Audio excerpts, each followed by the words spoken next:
Arestado ang isang 32 anyos na lalaki matapos mahulihan ng hinihinalang shabu na may tinatayang kabuuang halaga ng 146,880 pesos sa isang bypass operation na isinagawa ng Santa Ana Police Station sa Purok 5, Barangay 23-C, Davao City, bandang alas 10 ng gabi noong Agosto 29 taong kasalukuyan.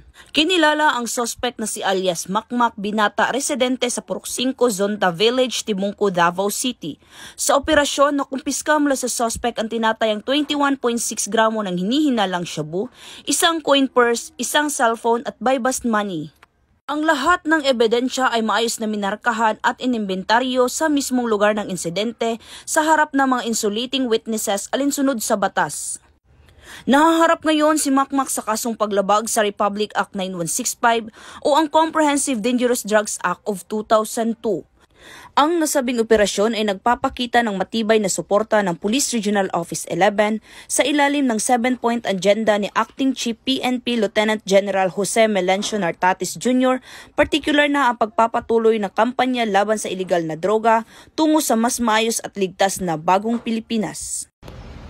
Mula dito sa Police Regional Office 11, ako ang iyong PNN Correspondent, Patrolwoman Bernamil Lapus, alagad ng batas, tagataguyod ng balitang pulis.